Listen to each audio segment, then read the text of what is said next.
Hello, and thank you for joining us on video 4 of our voter education series. My name is Samantha Mark, my pronouns are she, her, and I'm the founder of the Conscious Altruism community. I'm working in collaboration with Casey Tonnelly, founder of Beyond Thinking. As you are probably well aware, elections are coming and they're coming quite fast. We just wanted acknowledge the tension, stress, and worry that may come from that, especially with not knowing what is to come. This is not meant to be a forum for debate or taking any sides, but really to provide a place for folks to come and be informed and get support. Every Tuesday through Election Day, we will continue to post information about registering, voting, and staying informed. We're going to be hosting 2 drop-in sessions for anyone with questions about registering to vote and voting itself. Our first session is going to be next week, Monday, October 31st, from 10 to 11 a.m. Pacific Time. And our second session will be on Election Day, November 8th, from 1 to 2 p.m., where we'll hopefully answer any last-minute questions and really just provide a lot of that mental and emotional support. So the last 3 weeks, we talked about voting history, registering to vote, and ways to vote. Today, we'll be talking about registering for a political party and what that means for voting. So political party registration is really going to vary widely across the different states.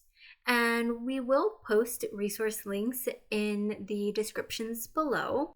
Now, there's over 200 parties that are recognized across the 50 states, and those are the numbers as of December 2021.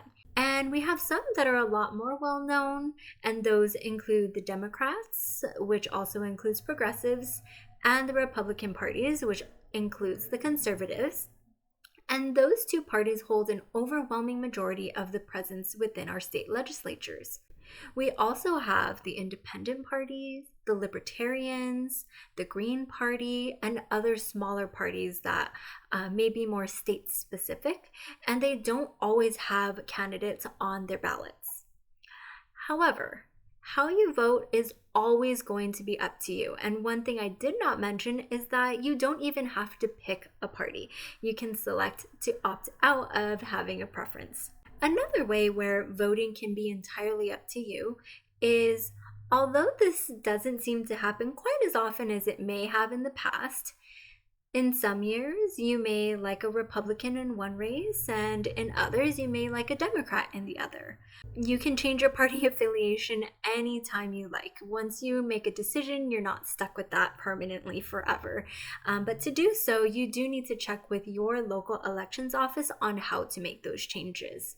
Some of the benefits of registering with the party of your choice are that states choose a candidate to run for president through the primary elections, caucuses, or both. Depending on your state's voting rules, your state's primary or caucus elections can be open, closed, or a combination of both. And the type of primary or caucus your state holds can affect your voting eligibility. So during an open primary or caucus, people can vote for a candidate of any political party. During a closed primary or caucus, only voters registered with that party can take part and vote.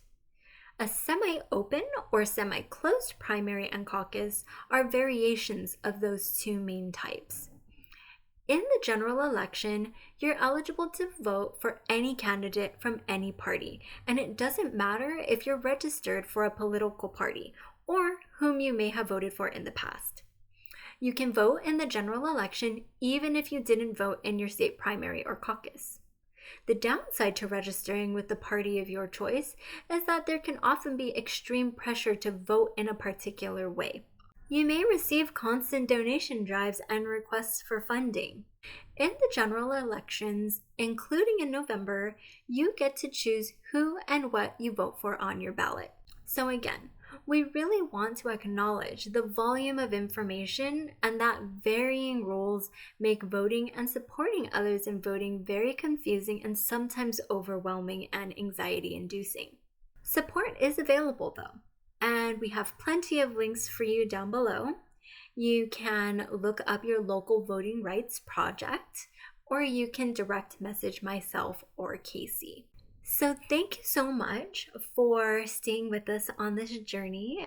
We really hope that this is providing you some type of support and that you'll take advantage of our virtual drop-in that will happen over Zoom. Again, the first one will be next Monday, October 31st from 10 to 11 a.m. Pacific time. And our second one will be on Election Day in the afternoon. And that one will focus a little bit more on mental and emotional support for those who may be in need of processing everything that's going on and any anxiety and tensions that may be happening. So thank you again, and happy voting.